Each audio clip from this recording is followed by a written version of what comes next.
Hey guys, today I'm here to talk to you about valve springs, and we're going to upgrade some valve springs and set of heads we have not here but over there.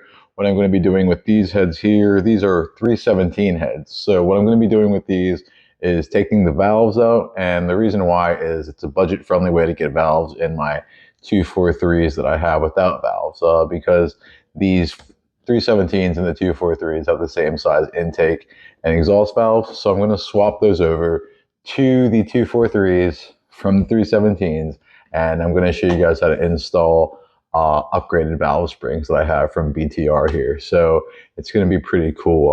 In the meantime, I wanted to talk to you guys about what I have going on at the shop right now. So I'm not at the shop. I'm actually in the kitchen at the rental that we're doing the renovations on right now. And that reason is because at the shop right now, there is a lot of construction going on. They're putting up the walls and everything, and they're going to do that. We're going to have our shop doors and such, and I can start finalizing actually putting up the fence and start working out there, full time and doing my other things like my powder coating and whatnot. So I'm excited about that, but that is why I'm here today, which I'm glad because it's kind of a gross day outside. But so yeah, let's go on from there. So I have some notes here, just so I can kind of keep you guys in. So this right here, starting off with this is going to be the intro, I guess, to the Corvette. Yeah, this is just a general information video about LS valve springs, of course, but pretty sure maybe a few of you have seen this short on the Corvette. So let me tell you guys, I've scored this C5, paid $2,000 for it. It's rough, okay? The good news about it is it has no engine in it, and why that's good news is that's the only thing in theory this would need to run. Now, of course, you'd have incidentals like your radiator, cooling fans, wiring, this, that, and the other. And I'm pretty sure I'm going to find some neat gremlins who are going to try to kick my ass along the way. But yeah, that's the next project. And it's going to be hopefully getting yourself a decent C5 for under $4,500. Now, $4,500, that limit is what I have into the car. That's not including what I have as far as I'm starting off with, which is a pretty neat, already built 5.3 LM7 short block that I'm actually going to go ahead and put these 243 heads on and maybe even boost. But that's what's going inside the Corvette for cost-effective purposes. I mean, I do have 6 liters. I do have other things I can put in there, but that's just not what we're going to do. And I'm just trying to keep this like low budget build, but something nice. And yes, in this 40-something $100 that I plan to spend here and try not to go over budget, I do plan on possibly, basically I want to get the panels done, just replace the body panels. Not everything has to be perfect, and not include paint. So we're going to see if that's going to be possible.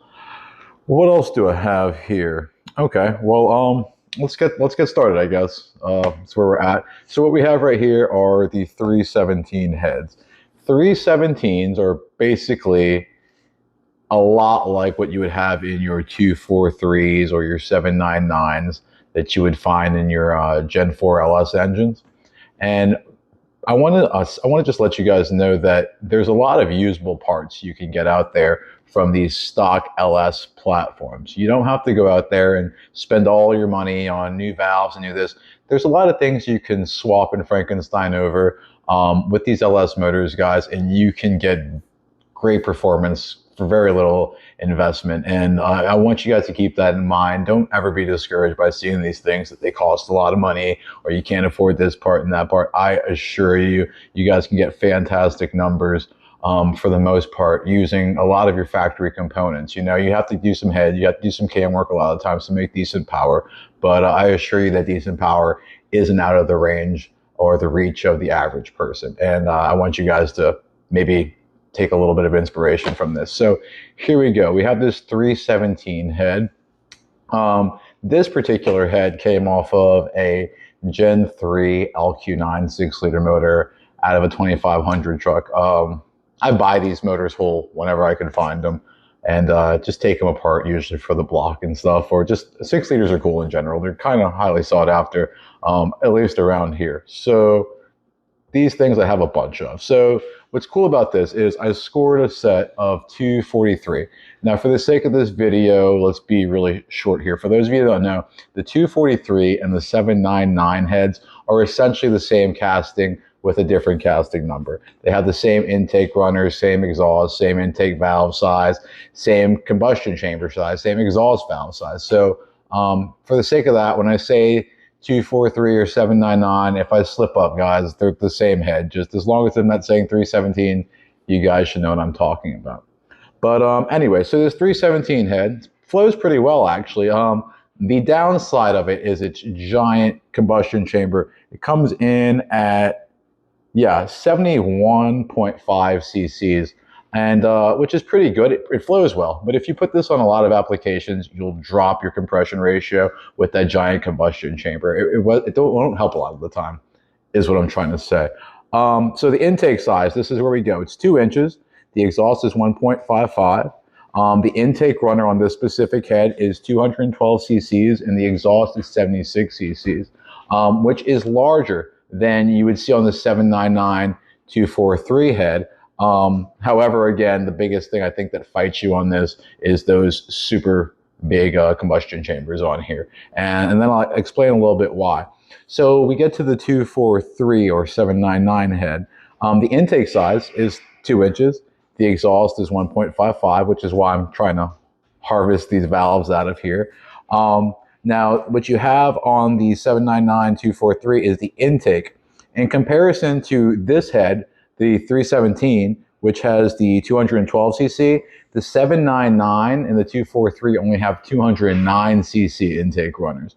And as this has the 76 cc exhaust runner on the 799 243, you have a 74 cc exhaust runner.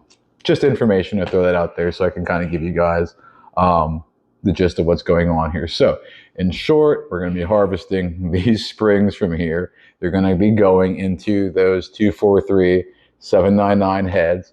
And in the meantime, for these heads, for this head that I have at the video already assembled, I went ahead and basically lapped the valves to get that all nice and sealed. I mean, you ask a lot of people, they'll tell you yay or nay to lapping valves. Me personally, I do it even if it's new valves. And that's the reason, I mean, to ensure that you're getting a proper valve actual like sealing right there at the seat. You know what I mean? And you don't want to have something that's not going to mesh up. So in my opinion, if you're going to go lap your valves, it's going to work out a lot better for you most of the time, as far as having that little bit of insurance and knowing that everything is going to fit tight and right. So what else do I have here? Okay, about the valve springs here. So we're going from these little babies, which I should have them. Let me see. I have these, which are my BTR. These are 660 lift dual valve springs versus those little factory daddies. And basically why I'm running them, guys, is I need this for the cam that I'm going with. But it's also a fantastic upgrade. I mean, in my opinion, springs are one thing that you can't go too bad with. You have a lot of people say that you'll get valve float if you go with crazy numbers on your springs.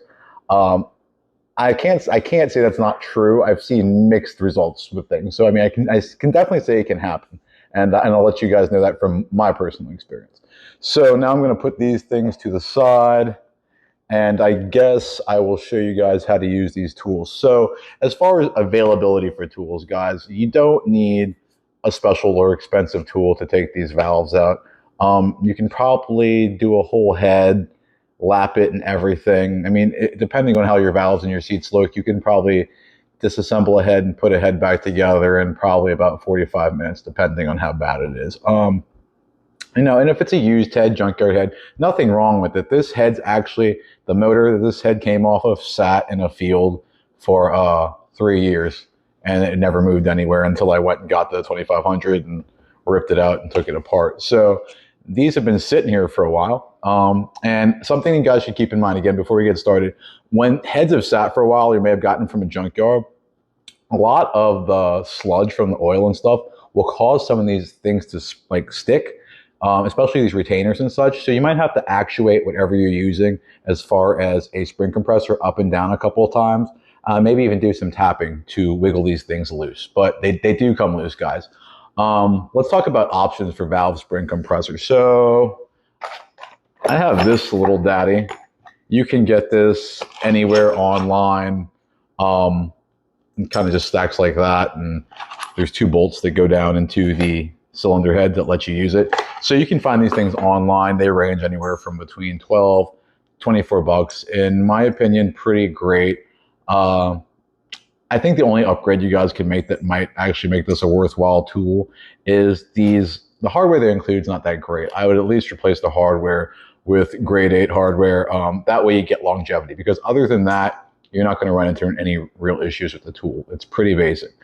Another version of this tool now is you can actually take a big enough wrench that will clear the top of your valve spring, and you can actually drill a hole in a wrench and run it down. Now you have to be careful with that, guys. You don't want to bottom out the hole that your rocker arm guides go into. You don't want to bottom that hole out, but there's a way that you can basically take the top of a crescent wrench, cut it off, drill a hole in the neck, and use it to push down and compress the springs. And I only say this to show you guys that if there's a will, there's a way.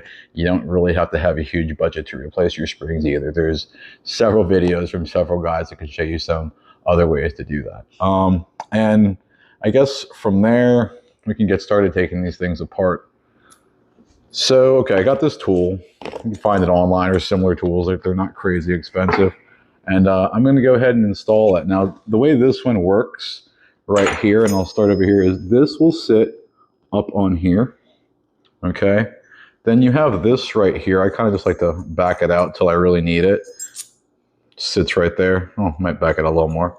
So I guess the hardest part to make sure of is that you get your bolts all lined up in your holes, which I guess isn't really that hard.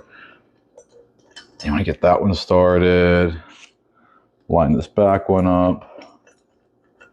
You know, that might help. All right, get that one started. Now, you guys, you might want to blow out the threads on your cylinder head. And I say that if you have the head off, or even if you have the head on your motor still while you're doing this, and I'll get into a few more details about doing this on your motor that you guys may not be familiar with. You may, but for those of you who aren't, it might be really helpful.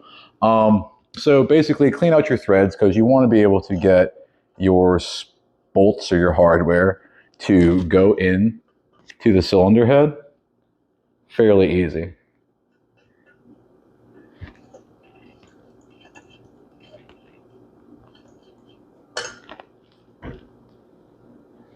So you basically just want to make sure these things are going to sit. Cleaning out your threads really help to ensure that you're not going to have to fight anything. Like I said, you guys should be able to screw these down with your hands.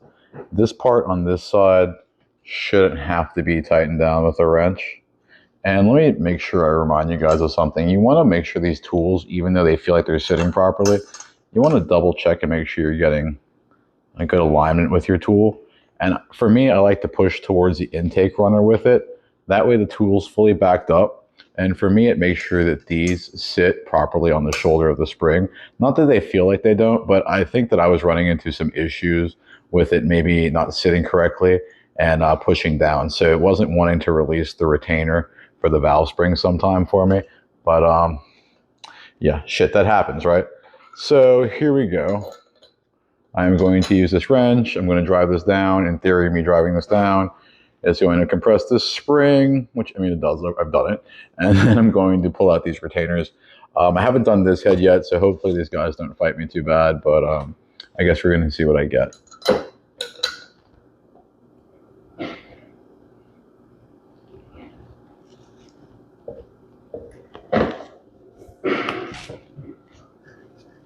There they go. Scary noises.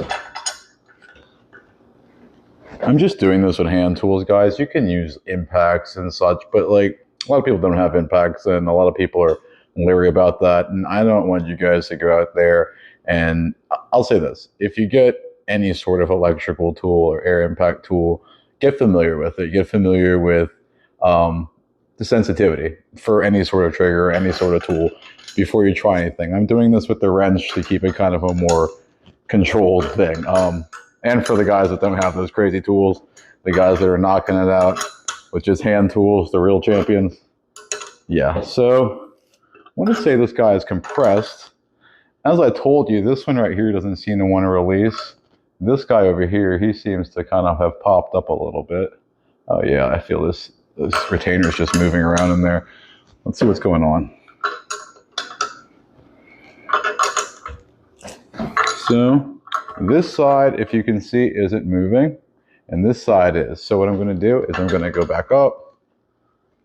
You'll see the spring is moving. It's just like they don't want to release for some reason. In my belief, it has a lot to do with the gunk. And I won't lie, after I get this first one out, guys, I'm probably going to go get my impact so I can knock this out because, yeah. Oh, there's a lot going on out there. All right, so let me see now. Okay, we're in good position. I'm going to run it down again. That should free us up.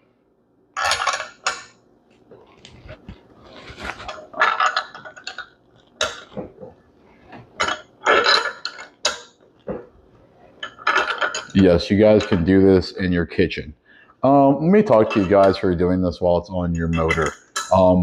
So there's some options you have while this is on your motor. That option includes, basically there's a valve holder, if you will. This thing's been around. If not, you can make one. The valve holder screws into your spark plug. You remove your spark plug from the cylinder that you're doing the valve springs on, that exact cylinder at that moment, and you screw this fitting into where the spark plug goes. Now there's another fitting, a male fitting, that plugs into the female fitting on an air compressor connector. That air compressor will put compressed air into the cylinder and hold the valves in that cylinder up. So you can use this tool, remove the retainers, and your valves aren't going to fall down on you. Because yeah, if you don't do that, they're most likely going to fall inside the cylinder. And not to say that's a not fixable issue, but from experience, it's very, very, very, very, very cringy. You don't want to go through it. So anyway, what that tool does is it screws into the spark plug hole. The compressed air from your compressor goes in there and basically keeps the valves up. Now, guys, some of these tools will have a valve on there. Understand that valve isn't a valve to cut off and it'll hold pressure in your cylinder. It doesn't work like that. It'll bleed out through your piston rings or it'll just go away. The air won't stay in there. What that valve is for you basically to cut off air in case you want to unscrew it out of the cylinder head, you know what I mean, while it's still connected to the air line that's coming from your compressor. Don't think that that's something that by closing that valve, the air in that cylinder is going to stay in there and hold your valves in, because you're going to be in for a rude awakening. Anyway, let me get back to this. But that's the way that you guys would usually end up doing it if you were trying to do it for your vehicle while the heads are still installed. Oh, we're getting some movement here, guys. Thank God. But like I said, sometimes you just have to back it up and go down again. Things like to stick when they haven't been used. Now, you probably won't run into this if it was a fresher head that's been used more recently, because things would have been in motion. But I'll vouch and say that this head definitely hasn't been in operation in probably about 5 or 6 years.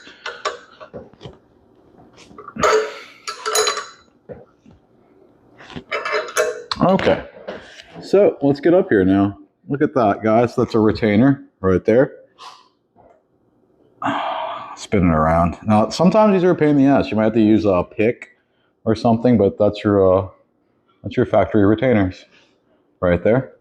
But like a pick or a magnet, you know. And guys, if you're doing this on your motor with your valve cover open, make sure that you have any little holes or anything that these retainers can climb into. Just stick a shop rag in there or a shop towel or something. These little retainers you don't want falling inside the motor. You're not going to have a good time. Of course, there's one that's going to try to fight me at the very end. Come on, girl. Well, she flew out of there. So anyway, those retainers are out. And then we're going to back this off right now.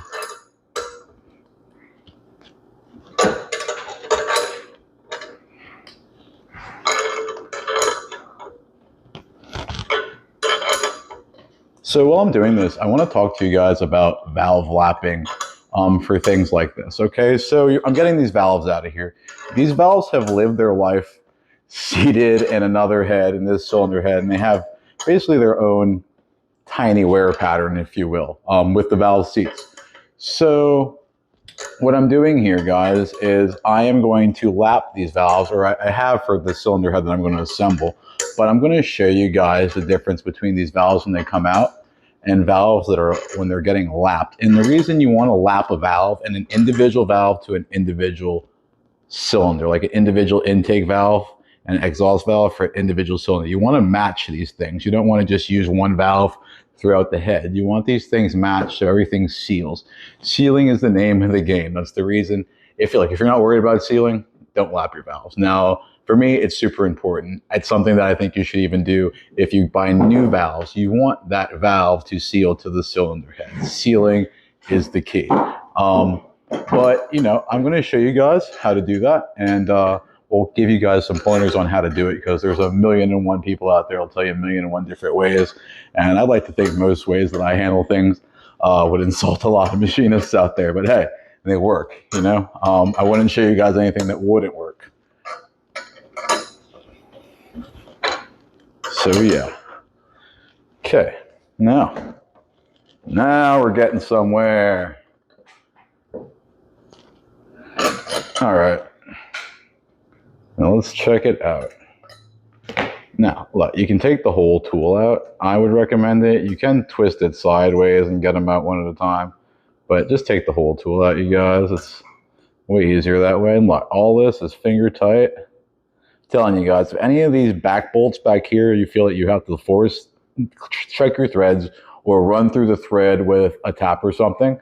I don't know. I just don't want you guys to mess up anything. And it's so simple because it's aluminum. You know what I mean? Just chase it down there, guys, with a tap if you have to. And if you don't have a tap available, get a nice bolt that's got decent threads on it. Blow out, the cylinder head hole, maybe some compressed air, and try chasing it with a nice bolt. You know what I mean? In the least, and that's just for something like that. But if it needs to be tapped, you guys just go ahead and tap it. It's worth it, Anyway, so this thing, let's take this off here. All right. Bam and bam. Okay, so these babies are coming out. Alrighty there. So that's basically how those are going to come out. Now I guess I'm going to go ahead now and finish taking the rest of them out of this cylinder head right here. So I can show you guys. After I get these out of the cylinder head, I'm going to show you guys basically what I mean about the valves matching up and why it's important to lap. I'll show you guys a little bit of that. I'll show you guys a valve that's fresh out this head versus a valve that's lapped. And then I'll go ahead and I guess start putting together those 243s. Let me see, anything else that I wanted to discuss with you guys? Oh, okay, well, here we go. So let's talk about researching things. Springs are a great upgrade. Sometimes springs break. If a spring breaks or you find that you're having some sort of spring issue, I would upgrade my springs, guys. I mean, you can go with factory ones. It's fine. If you have the extra coin, it doesn't cost a whole lot of money necessarily to get a whole new set of springs. Maybe the time and the effort as far as like getting it all done might seem, a little bit, I don't know, maybe for some people you could find it intimidating, but I want to let you guys know it's really not that hard. There's tons of information and resources out there outside this video that doesn't really touch on anything that you guys can use. So keep that in mind. And when you guys are doing things, you might want to make sure that whether you're putting a cam inside of a vehicle or something like that, or you're just upgrading your springs, you want to make sure that you do your research, that your valve train geometry is correct, that your cam matches your lifters, matches your push rods, matches your springs. That all works together, guys. It's very important to do your research. Again, there's a lot of resources out there. And if you're going to do this just to say you're replacing one spring and you say, screw it, I want to do all the rest of them, make sure that whatever you buy is something that's going to be able to allow you, if you so choose, to grow with other modifications you choose to do to your motor. All right, so next thing we have over here, you guys, is I guess we're going to finish taking this out apart, and I am going to go ahead and put in these BTR springs. So, well, let's do it.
All right. Gonna try to sit that tool. Like I said, I like to try to push the tool and align everything towards the intake ports. I just feel it helps me to get this specific low quality tool, I guess, more aligned. So we'll see what happens with this one, guys. Here we go.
That was exciting.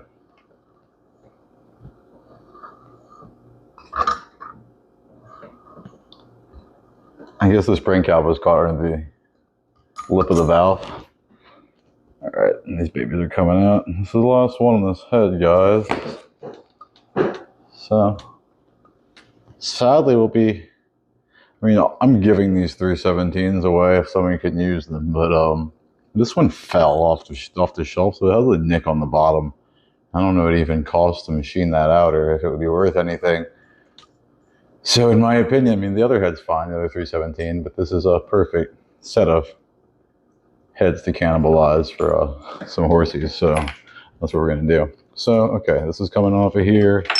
Let me tell you guys something I ran into that just started happening. Like I said, upgrade your bolts. These bolts aren't exactly the best.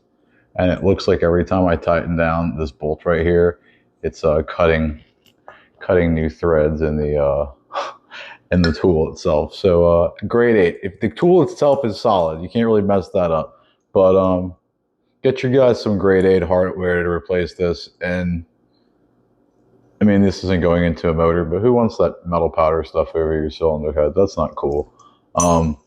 Grade 8 hardware, guys. So anyway, springs are out. All that good stuff. All right, now we're going to, first let's get our tools out the way. Give me a moment, guys.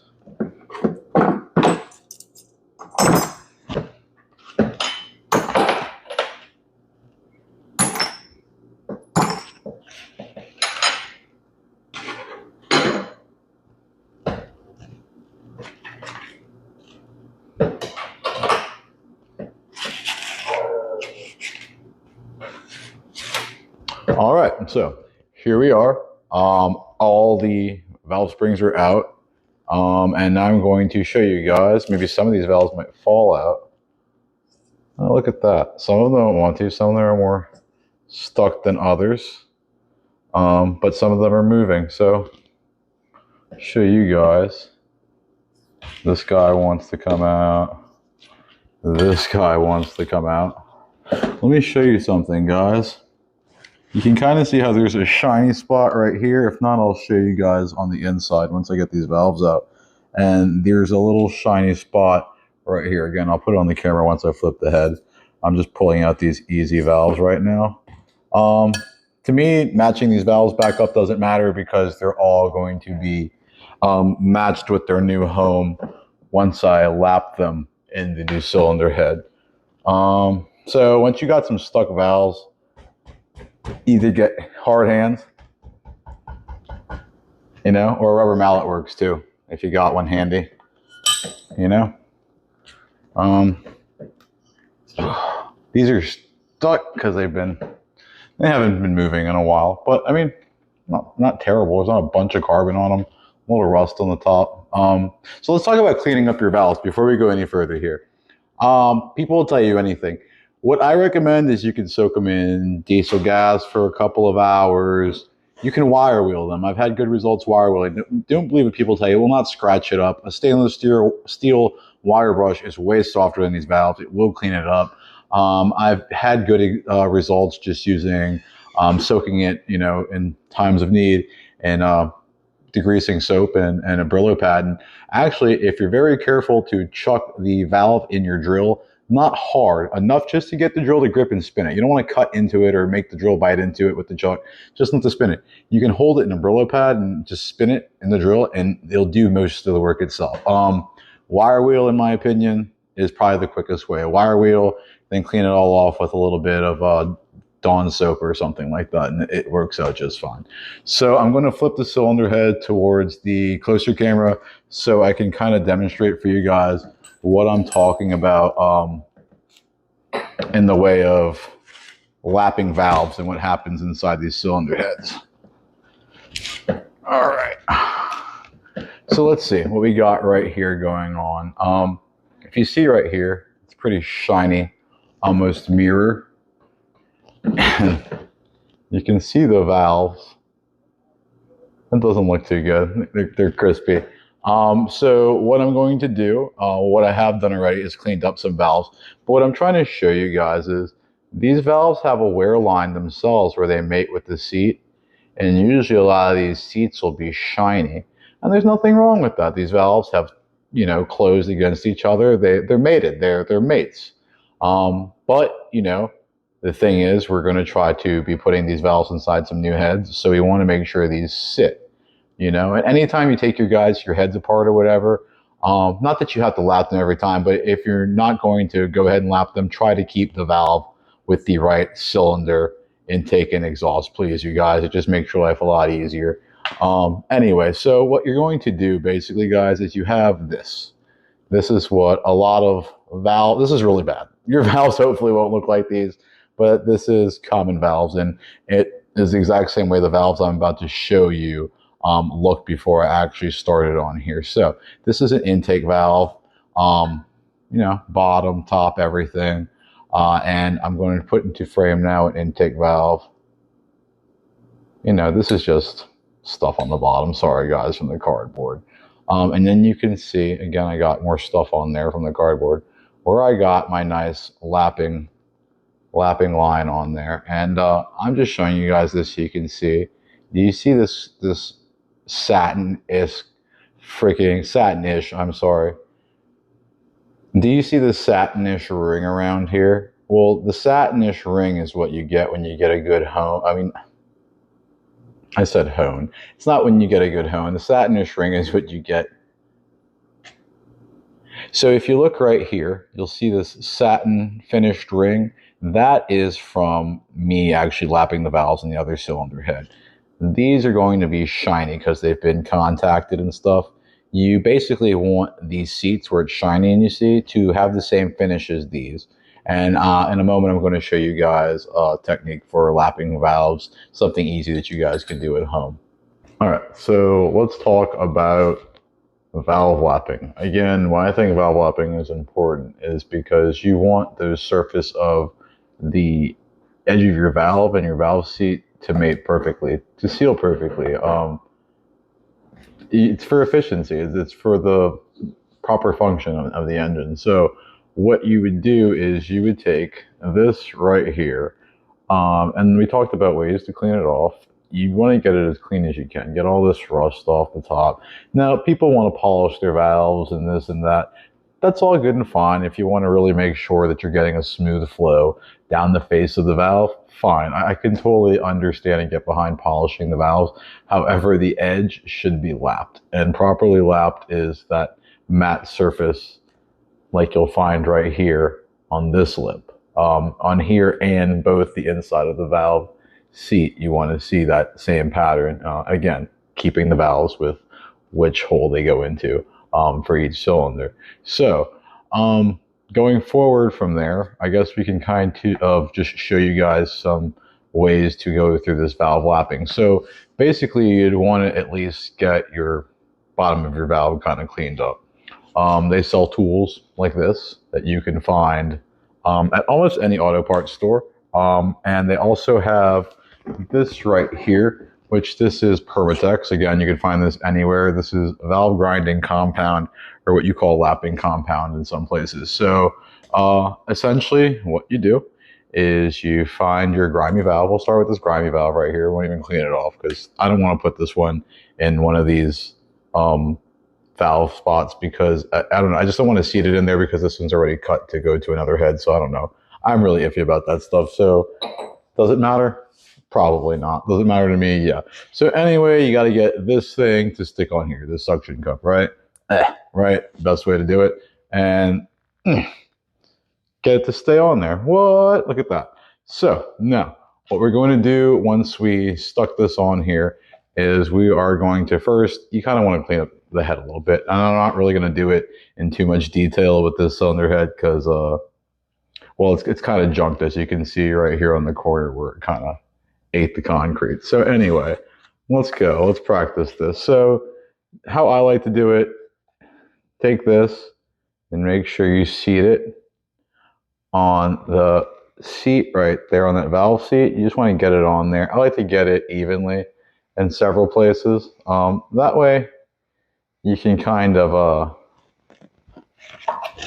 get even cutting, as I call it. And so what I'm going to do is I'm going to put this in here. You can even go ahead and put some of the valve compound on here if you want to. That's fine. You want to make sure that you don't get any valve compound on your stem. Be careful when you're putting it in there that you align it and get it in the hole. Just you know, be vigilant. You won't mess it up. So then you're going to kind of just stick it in there like that. Wow, you did it. Now it's seated, right? I want you guys to listen to something that's super important, though, is the noise. If you can kind of hear it, you don't want any screeching. Screeching is a noise that if you hear any screeching, immediately just take your hands off of it. With this method, it's kind of safe. This is kind of a labor-intensive method. But if you're not familiar with how to do these things, I would totally recommend that you do it like this because it would take you a while doing it like this to mess it up in any sort of way. Whereas there are ways that you can do this same method with power tools using a drill. I'll be honest with you, that's how I do it. If you're new to it, would I recommend you guys doing it? No. Will I demonstrate for you how to do that here? No. There's a bunch of other people that can go ahead and you can YouTube that have videos for that. I'm not going to show you that. I'm more interested in presenting this in a format that everybody can do at a speed that's comfortable for everybody. However, if you are going to go do that, please, a lot of people will chuck they will chuck this edge. They'll put the valve inside the cylinder head and chuck this edge from the other side straight into the drill. I wouldn't recommend you guys do that. I would recommend that if you are going to do this, if you're going to, again, I'm not going to demonstrate any of this for you. Put the valve in, get a piece of rubber hose clamp the rubber hose onto this top part of the valve, and put the other end in your drill, chuck it. You can even put the hose on a fat drill bit and hose clamp that to that side so you know you're secure over there. The reason I say that is because you won't have this fixed motion of this valve sitting inside the drill. You'll have a little bit of give, and that give will come to you in the way of that hose that's on here. It'll have a little flex to it, being that it's rubber. So the chances of you doing anything immediately that can really be harmful is negligible. I don't think that you really would have a chance. You'd really have to be getting into it hard or trying to pull. That's another thing, guys. Let the tool do the work. You don't want to be forcing it in there, applying more pressure. That's not going to do anything. You want to make sure that you're keeping pressure linear throughout the whole process, that everything is going to come out nice and even. Again, don't be scared. Don't be scared to try this out. I recommend, though, that if you're doing it the first time, use the manual hand tool. And then maybe if you start feeling more comfortable as you go along, maybe not even on this first same set of heads, but as you go along and messing with engines, if you feel like taking that on, then sure. Again, there's plenty of videos to show that to you. So back to what we're doing here. We're basically going to take this. This is inserted inside the valve. Okay, there, stem's in there. And we are basically going to do like you're trying to start a fire. Uh-oh, our tool came off. Let's see if we get this stick. I want you guys to listen to the noise, though.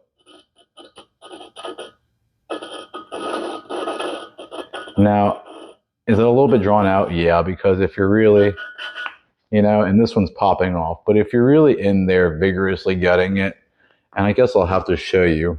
I hate licking that. It's gross, just dirty and hasn't been cleaned, but it's not the worst thing ever. But you kind of want to do like you're starting a fire. Something like that. Don't put any pressure. You have that valve compound in there. It's doing the work. You know what I mean? If anything, putting pressure, in my opinion, will just put scratches, and not scratches that are necessarily bad, but I think it's counterintuitive at that point because you're just going to be sanding longer to get that even. So just take your time. Now, like I said, this is a pretty labor-intensive process. Doing this after a while, you're going to wish you did it in a friggin' drill. But in my opinion, guys, if you're new to this, this is the way to do this.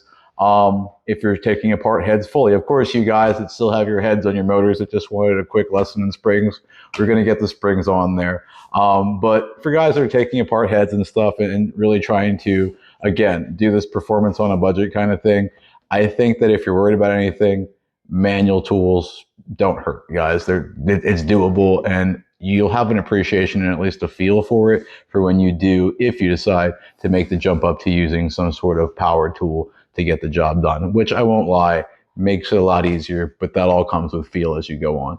So back to this bullshit. We're just going to, okay, so basically you're going to do that for a while. How long? Long enough to make you totally want to forget everything I said about not using a power tool and getting a power tool in there. Now, if you clean the valve off before you stick it in here, in this tool's defense, this tool will stick pretty well to the valve. I didn't clean this off. I literally just spit on it, and I wish I cleaned it off now because the bottom of this valve and my tongue have touched, now, essentially. So anyway,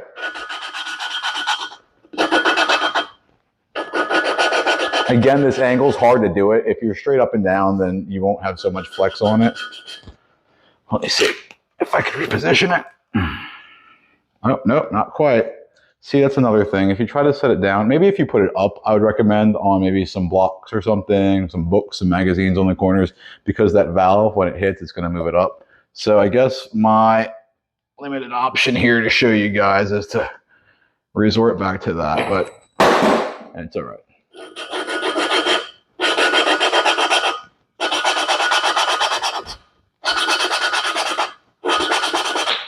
All right, so we're probably not going to have any results just yet because I'm really not giving this my all, but give me a moment.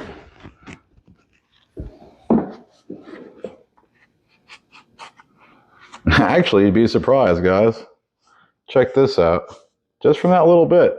And that's not really bad. And there's not a lot of pitting on that valve, but you see that line there that I have now? You see that? I'm actually impressed. That actually went pretty quickly, guys. See, and that's what I'm saying. It's not really that much effort, and you guys can get it done. So don't necessarily be tempted to do this with power tools. Don't feel like it's unattainable if you don't have any. Just use your hand tools, man. I just did it. You can do it. It's no friggin' big deal.